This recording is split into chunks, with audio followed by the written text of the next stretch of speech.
আজকে মমতা বন্দ্যোপাধ্যায় ঠিক কি হিসেবে থাকবেন, কি ভূমিকা তার হবে, দলের রাশ হাতছাড়া হওয়ার পর কি বললেন আজকে ঋতব্রত বন্দ্যোপাধ্যায় শোনাবো। আমরা মাননীয়া মমতা বন্দ্যোপাধ্যায়কে আমাদের প্রধান পরামর্শদাতা হিসেবে থাকবার জন্য অনুরোধ জানাচ্ছি। আমি আবার বলছি, আমি মাননীয়া মমতা বন্দ্যোপাধ্যায়কে আমাদের এই পরিষদীয় দলের প্রধান পরামর্শদাতা হিসেবে থাকবার অনুরোধ জানাচ্ছি। তিনি থাকুন আমাদের পরামর্শদাতা হিসেবে। আমরা নিশ্চিতভাবে তার পরামর্শ পেলে আমরা গঠনমূলক এবং সদর্থক বিরোধী ভূমিকা ভালোভাবে পালন করতে পারবো, এ নিয়ে কোনো সংশয় নেই। তিনি থাকুন আমাদের পরামর্শদাতা হিসেবে, আমরা তার কাছে অনুরোধ জানাই। আমাদের নেত্রী মমতা ব্যানার্জি, আমরা মমতা যে নেত্রীবাণী শ্রদ্ধা করি, এই নিয়ে আমাদের কোনো ডাউট নেই। আজকে আমাদের এই জায়গায় আসতে হলো কেন?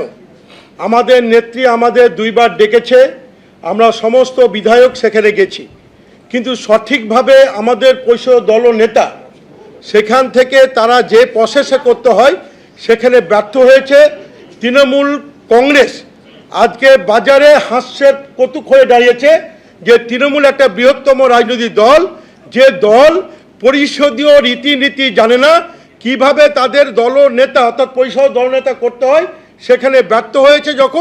তখন আমরা তৃণমূলের বিধায়কেরা এগিয়ে এসে তৃণমূলের মুখ রক্ষা করার জন্য আমরা বিধানসভা পরিষদীয় দলের সমস্ত রীতিনীতিকে মান্যতা দিয়ে আমাদের পরিষদ দল নেতা সহ যে দপ্তরগুলো সরকারে বন্টন করা হয়, আমরা এখানে স্পিকার সহ বিধানসভার সচিবালয়কে জমা দিয়েছি।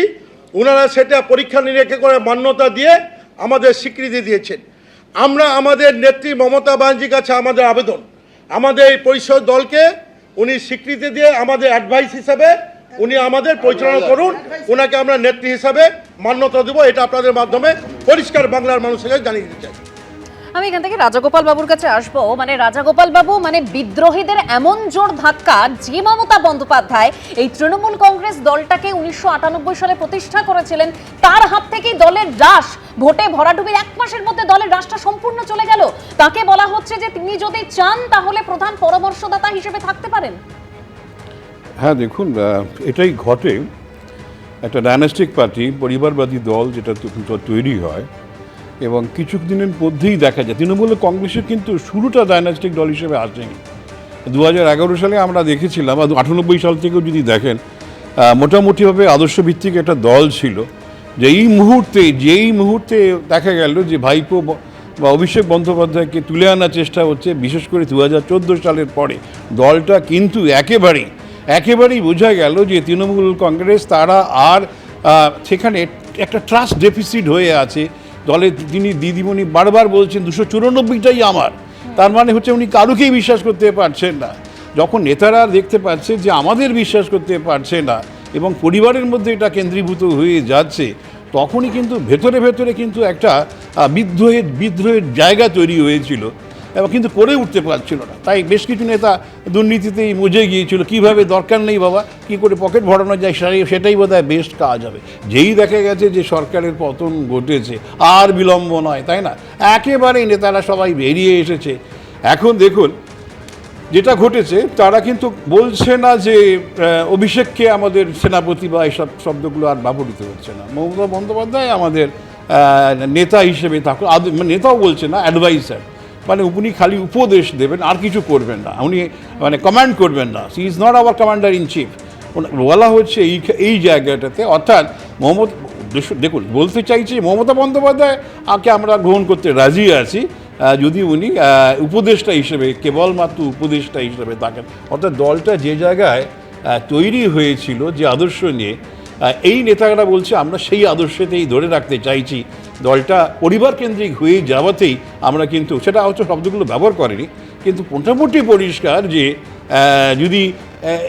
যদি শিক্ষা নিতেন মমতা বন্দ্যোপাধ্যায় যে না, দলটাকে আমি আদর্শভিত্তিকই রাখবো, পরিবারের মধ্যে ঢোকাবার চেষ্টা করবো না, এই যে বিশ্বাসহীনতা দলের কর্মীদের উপরে, এই জায়গাটাতেই কিন্তু একটা পতন শুরু হয়ে যায়। আমরা দেখেছিলাম যে এনসিপির যেভাবে শারদ পাওয়ার যেভাবে দল চালাতেন, বা শিবসেনা যেভাবে দলটা এবং আঞ্চলিক দলগুলো সবগুলোই কিন্তু একটা লোকাল ভিত্তি করে চলেছে এবং তাদের আমরা দেখেছি সবগুলোই কিন্তু আলটিমেটলি পরিবার কেন্দ্রিক হয়ে গিয়েছিল এবং তৃণমূল কংগ্রেস যে হবে আমরা ভাবতে পারিনি, কিন্তু হয়ে যাওয়াতেই অন্যদের কিন্তু পতন ঘটেনি, কেন তাদের একটা নির্দিষ্ট জাত গোষ্ঠী সেরকম ছিল যার ভিত্তি করে তারা দাঁড়িয়ে রয়েছে।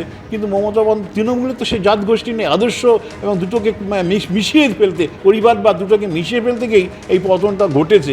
এবং আজকে যেটা দেখা গেল, যাদেরকে উনি নিয়ে এলেন, যাদেরকে উনি আশ্রয় দিলেন, সিপিএম থেকে বিতাড়িত নেতাকে উনি আশ্রয় দিলেন, তারাই কিন্তু ওনাকে একেবারে জিরো করে একদম মানে আজকের যা বৈঠক, সাংবাদিক বৈঠকে যেটা স্পষ্ট হয়ে গেল, নতুন বিরোধী দলনেতা ঋতব্রত বন্দ্যোপাধ্যায় তিনি স্পষ্ট জানিয়ে দিয়েছেন মমতা বন্দ্যোপাধ্যায়ের ভূমিকা ঠিক কি হতে চলেছে।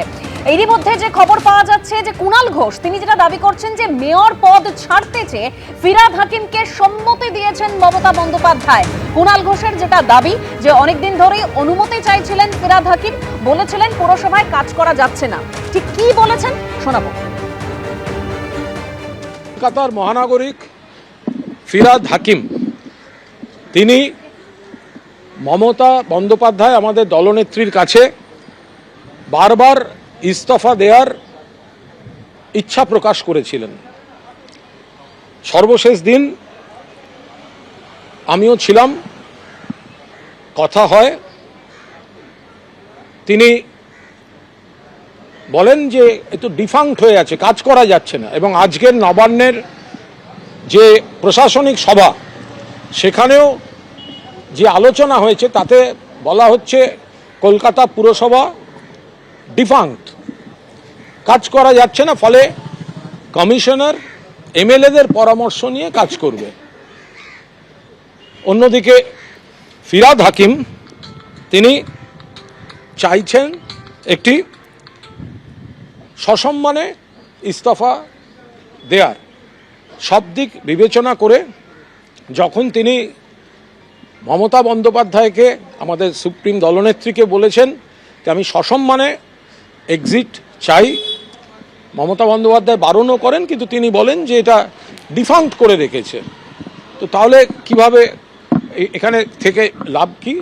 ফলে আজ মমতা বন্দ্যোপাধ্যায় আমাদের সর্বোচ্চ নেত্রী সব দিক বিবেচনা করে যে ফিরহাদ হাকিমের সম্মান রক্ষা, কোনো অমর্যাদা যাতে না হয়, এবং একই সঙ্গে পুরসভাকে যে ডিফাঙ্ক্ট করে রেখে কমিশনারকে দিয়ে চালানোর চেষ্টা হচ্ছে, এর প্রেক্ষিতে তাকে মেয়র পদ থেকে ইস্তফা দেওয়ার অনুমতি দিয়েছেন মমতা বন্দ্যোপাধ্যায়। ঘটনাচক্রে আজই কিন্তু ফিরহাদ হাকিম মুখ্যমন্ত্রী শুভেন্দু অধিকারীর যে প্রশাসনিক বৈঠক ছিল নবান্ন সভাঘরে, সেখানে তিনি উপস্থিত ছিলেন। তারপর কালীঘাটের বৈঠকে তিনি আসেন। আর কুণাল ঘোষ যে দাবি করছেন তা নিয়ে ফিরহাদ হাকিম ঘনিষ্ঠ মহলে ঠিক কি জানিয়েছে আমরা জানবো আমাদের প্রতিনিধি অনির্বাণ বিশ্বাসের কাছ থেকে। অনির্বাণ, দেখো, তোমাকে প্রথমেই জানিয়ে রাখি যে কুণাল ঘোষ যে বক্তব্য রেখেছেন তার একাংশ কিন্তু মেনে নিয়েছেন ফিরহাদ হাকিম স্বয়ং, এবং ঘনিষ্ঠ মহলে তিনি জানিয়েছেন যে হ্যাঁ, এটা ঠিক যে একসময় তিনি মমতা বন্দ্যোপাধ্যায়ের কাছে তিনি পদত্যাগ করবার ইচ্ছা প্রকাশ করেছিলেন এবং সেই বিষয়গুলো তিনি জানিয়েছিলেন। যদিও মমতা বন্দ্যোপাধ্যায় তাকে এই সিদ্ধান্ত নেওয়া থেকে বিরত থাকতে বলেন আপাতত, যদিও এই মুহূর্তে কিন্তু ফিরহাদ হাকিম তিনি কিন্তু কোনোভাবেই পদত্যাগ করেছেন বা পদত্যাগ করতে চলেছেন এরকম কোনো সিদ্ধান্ত তিনি নেননি, এমনটাই কিন্তু ঘনিষ্ঠ মহলে তিনি জানিয়েছেন। ফলত যে জল্পনা উঠেছে যে ফিরহাদ হাকিম পদত্যাগ করতে চলেছেন বা পদত্যাগ করছেন, এরকম কিন্তু এখন মুহূর্তে দাঁড়িয়ে কোনো সিদ্ধান্ত নেই। আগামীতে কি হবে সেই সিদ্ধান্ত পরবর্তী সময়ে তিনি জানাবেন, ঘনিষ্ঠ মহলে এমনটাই তিনি দাবি করছেন। ধন্যবাদ অনির্বাণ। এবিপি আনন্দ, এগিয়ে থাকে, এগিয়ে রাখে।